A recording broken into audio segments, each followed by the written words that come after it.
It's time to eat. What are you hungry for? Sit down and get ready to consume an abundance of fantasy football knowledge from Ross Tucker and Joe Dolan. Feed me now.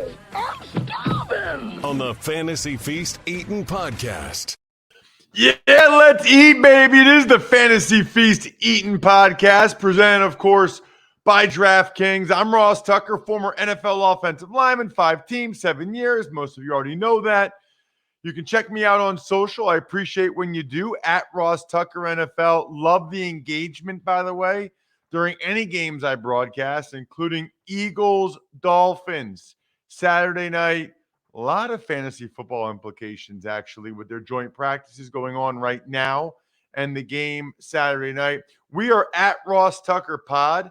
So if you're on Twitter or Instagram, make sure you're following at Ross Tucker Pod. That way you know when the shows are posted and you get the highlight clips, what we think are the best of the best 2 or 3 comments from any show that you listen to or watch, youtube.com/Ross Tucker NFL here on our network. The star of this show is Joe Dolan. All this guy does is fantasy football all day, every day. You can check him out on social media at FG_Dolan. He's the fantasy gangster who presides over fantasypoints.com. And you use the code 22FEAST. That's the key. 22FEAST to go to fantasypoints.com. The time is now. Like, I don't know what else to tell you. You're having your draft now. Go to 22FEAST. Use 22FEAST at fantasypoints.com and cram. A lot of you are procrastinators. Now's the time to cram for your test, which is your draft. By the way, Joe, what do you think is the ideal time to do a draft? I'm just curious. Usually in the evening, Ross. If I'm doing my draft with my buddies and the leagues, this is kind of the key time between the last week in August and the first week in September. And there are going to be people in the space, and I talk about this with Best Ball. A lot of people in the space, or some people, I wouldn't say most, but some people certainly look at, earlier in training camp as the ideal time to draft because they feel like there's a little bit more of an edge that they can get because those of us in the industry have been talking about this season for 6 months now. So we're more plugged in than other people are. And now, every Joe Schmo knows about Dameon Piarce now, right? But we've known about him for 5 months.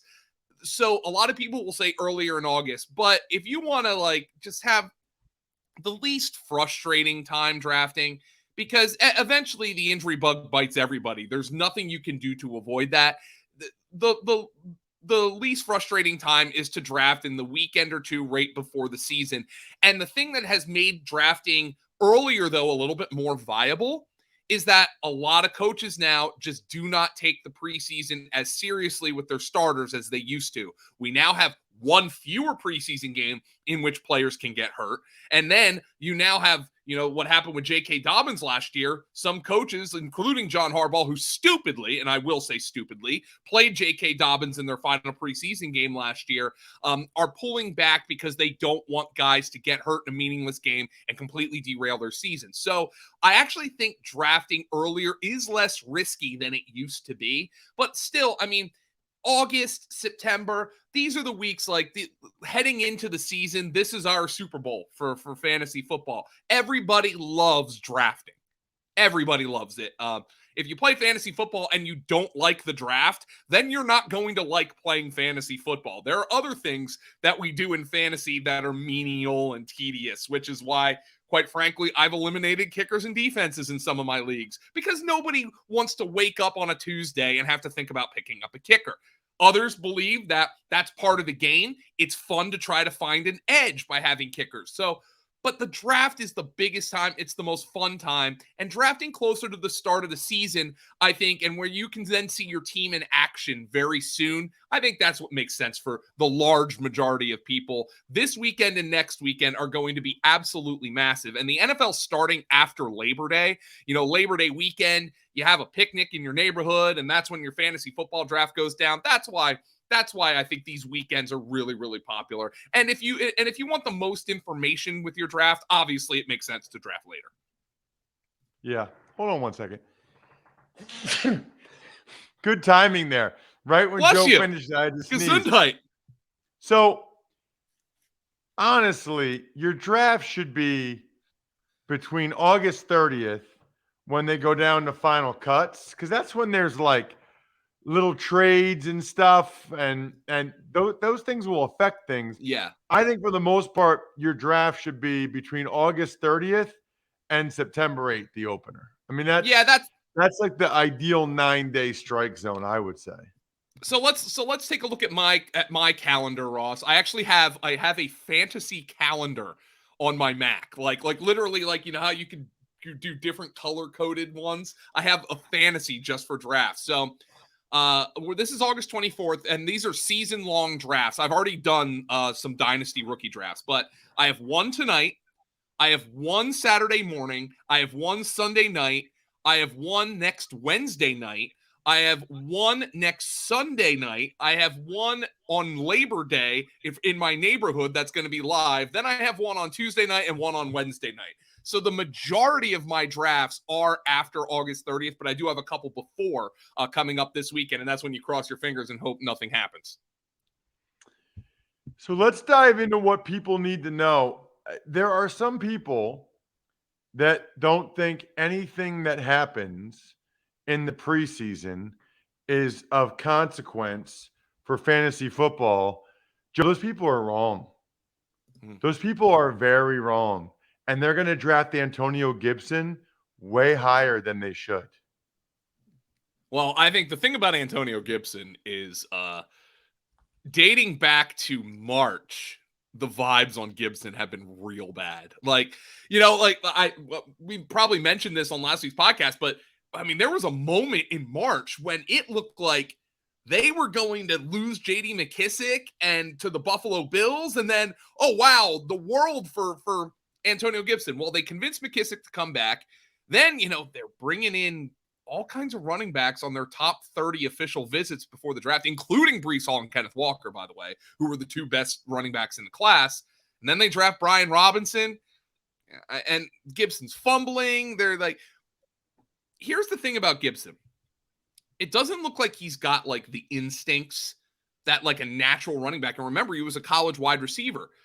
So Ron Rivera is saying, and of course he's being diplomatic here, but they're putting him on the kick return team and the punt return team, and they're throwing him the ball in space. And Ron Rivera's like, we got to get him the ball in space. And quite frankly, I feel like that's good for Gibson. The question then becomes, how much does he get used though? And that's a big time question. I do believe I think Antonio Gibson is probably the best bet to lead this backfield in touches, but I wouldn't be surprised if, even though he leads this backfield in total touches, if he gets fewer targets than J.D. McKissic and fewer carries than Brian Robinson. And then what does that mean for fantasy?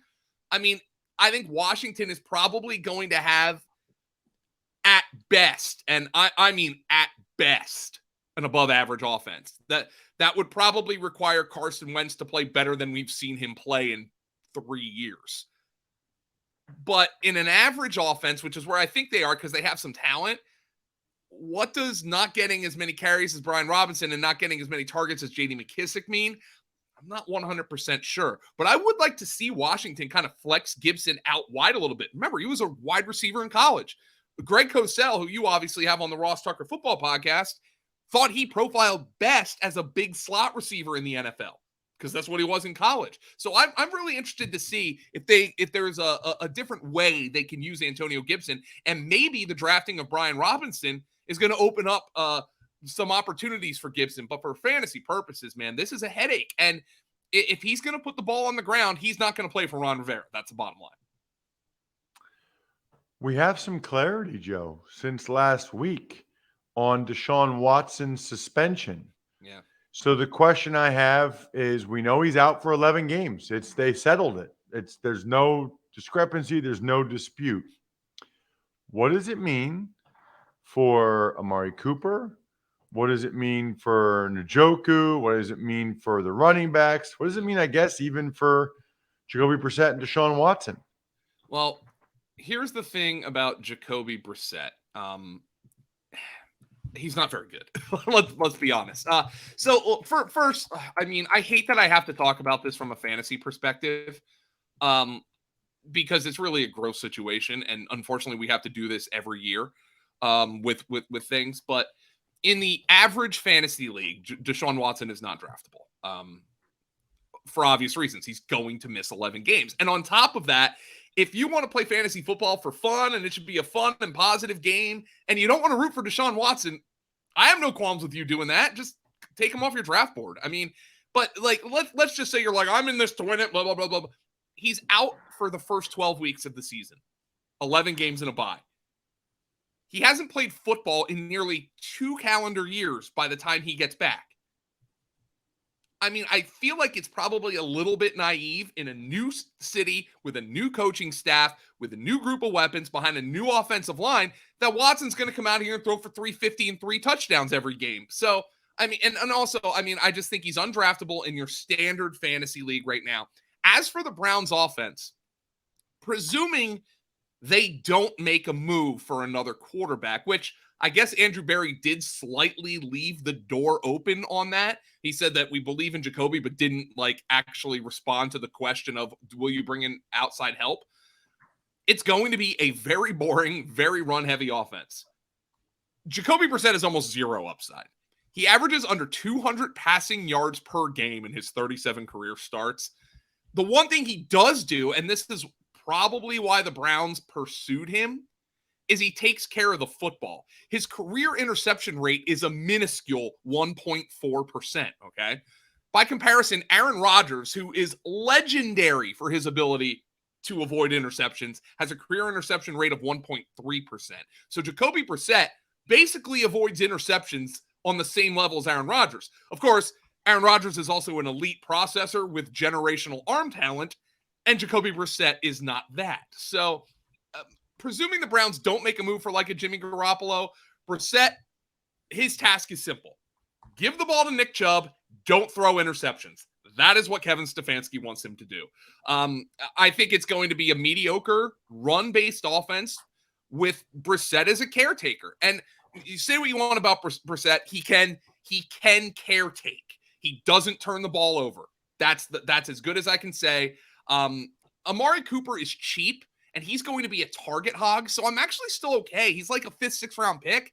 I'm all right with that as a wide receiver 3, because I think when Brissett throws the ball, that will be the guy, but I think this is going to be a heavy run offense. You know what, Joe? I can't think of a good segue for Athletic Greens, okay. AG1. I'm usually pretty good at it. I'm usually pretty witty, and I come up with some segue. I got nothing. I'm just going to tell you guys about Athletic Greens. How about that? You're absorbing 75 high-quality vitamins, minerals, whole food source superfoods, probiotics, and adaptogens when you get AG1 in your life. For me, I take it in the morning on an empty stomach because I read or heard that was best before I even have breakfast. I prefer it over any type of multivitamin. It's definitely better for gut health, and I like to drink my veggies rather than eating them. To make it easy, Athletic Greens is going to give you a free 1-year supply of immune-supporting vitamin D and 5 free travel packs with your first purchase. All you have to do is visit athleticgreens.com/feast. Again, that is athleticgreens.com/feast to take ownership over your health and pick up the ultimate daily nutritional insurance. All right, Joe. What else matters? Those were 2 that were top of mind for me. We saw some young guys continuing to play well. We see some older guys continuing to look like they might be in the doghouse. I'll say this, by the way, about Jacoby Brissett. I thought Josh Dobbs looked really good. Interesting. You know, Yeah. and I don't think they're dying to put him in there, but if Brissett struggles, I don't know. I mean, if he struggles, I think Dow's been around a while. He looked good against the Eagles Sunday. Why not? So, right. And here's the thing for the Browns, which is why I think some folks have been thinking that they could make a move for Garoppolo. Deshaun Watson is out for 12 weeks. Okay. He's going to miss 11 games. Myles Garrett, Nick Chubb, and Amari Cooper, among others, are all in their prime right now. Are you legitimately a contender with Deshaun Watson out for 11 games this year and inevitably rusty when he comes back? If Jacoby Brissett quarterbacks you to 5-6, is that good enough? I mean, this is the bed the Browns have made, and they've made it. Don't get me wrong. They deserve everything that people are saying about them, but that's the thought process. And if Brissett isn't getting it done, they will go to Dobbs. So, and Dobbs, honestly, from a fantasy perspective, Ross, at least in of himself, would have more upside because he's way more mobile than Jacoby Brissett is. What about, Joe, other things from preseason games that really jumped out to you, or injuries, or any? Go over the other list of the top 2, 3. Just do one at a time of things that were really notable. Yeah. So Dameon Piarce, this is really intriguing. The running back, the rookie running back from the Texans, was arrested in the Texans' second preseason game while Marlon Mack and Rex Burkhead are splitting reps with the first team. Now, you can also say, oh, he must have had something. He might have had an injury or something. No, he was out there practicing. And Jonathan Alexander of the Houston Chronicle is out there saying, oh, man, he's got a rapport with Davis Mills in the passing game. I mean, I can't recall the last time like a fourth-round rookie at a skill position was rested during the preseason, inevitably or ostensibly to protect him. But Dameon Piarce is looking like the starting running back for the Houston Texans. And the Texans might not be very good. So I want to pump the brakes. Like, I'm not telling you to take Dameon Piarce in the 5th round. But, I mean, this is going to be the guy in your hometown drafts this year. Everybody's going to say, oh, this Piarce guy, he's way down on the ADP list on Yahoo or ESPN or NFL.com. I'm going to sneak him through. Everybody's going to be thinking the same exact thing on Dameon Piarce. So that was certainly something that stood out to me. Also, for those of you in deep PPR leagues, here's a name to keep an eye on. Ameer Abdullah.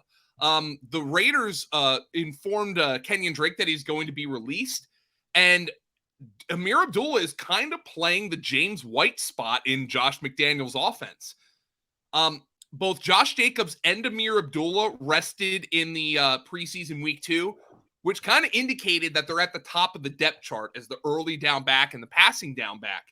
And last year with the Panthers, Ameer Abdullah very quietly caught 24 passes over the final 6 games of the season. So over the full season, that would be around 70 catches if you extrapolate that. Now, I'm not telling you that he's going to catch 70 passes, but for those of you in PPR leagues, those running backs, Ross, who catch 3, 4, 5 passes and can give you 10 to 12 points a week can be really valuable. So I'd keep an eye on Ameer Abdullah. We know we're avoiding Josh Jacobs. Josh Jacobs, the vibes were bad on him. There was just a report from ESPN's Paul Gutierrez coming out that he could lose passing down work to Abdullah and goal line carries to Zamir White. Well, what is the least valuable role in fantasy football for a running back? Between the 20s guy who doesn't catch passes. And it looks like that could be Josh Jacobs. I don't want anything to do with him. I really didn't want him last year, and he was better than I thought he would be last year. But it really appears like the Raiders want to focus on a committee here at running back, and I don't think that's going to be good for Josh Jacobs. Joe, it's happening. Either Geno Smith or Drew Lock, they're going to start for the Seahawks this year. Probably some combination of both. I think they're going to be a really bad team. What does it mean for Lockett and DK Metcalf is the question. I mean, they're not good quarterbacks, but they might have to throw it a lot. Well, at the very least, Metcalf, and I'm going to pull up the exact stats here. At the very least, Metcalf got decent numbers last year when Geno Smith started. But Let me find the exact quote from Pete Carroll before I get to that, and I'll make a joke that I made myself laugh with. So Pete Carroll said, "We may have two number ones with Geno Smith and Drew Lock," and he insinuated that they might use both guys. Well, Ross, they might have two number ones, according to Pete Carroll, but I will tell them that they certainly have number two. Because this is the worst quarterback situation in the NFL, bar none. Now, here is the thing with Metcalf. It's a small sample size for sure, but in Geno Smith's 3 starts in 2021, he did gravitate to DK.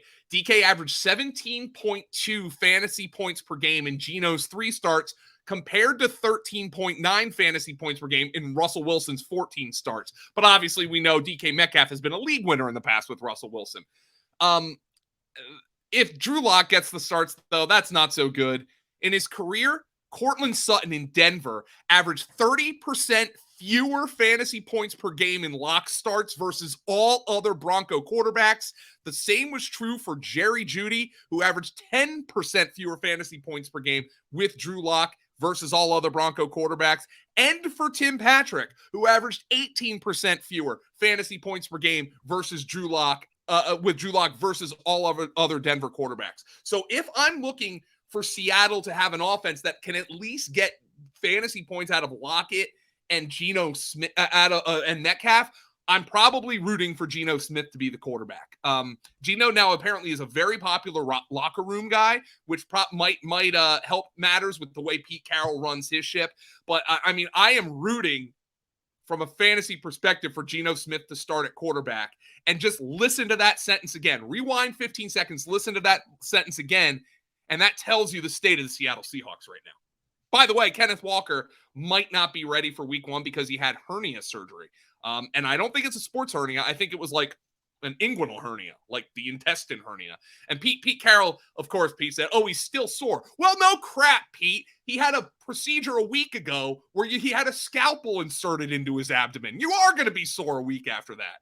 It's just a matter of how much he recovers. Bad vibes on the Seahawks, man.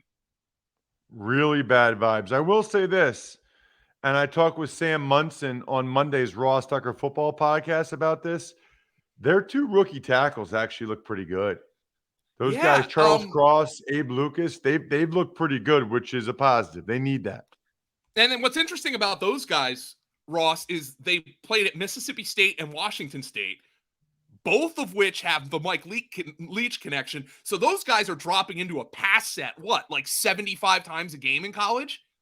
Which is like, I mean, now, Ross, you yourself have said how tiring and exhausting constantly dropping back into pass sets is, right? I mean, you prefer run blocking. No. Pass rushing is the most tiring thing.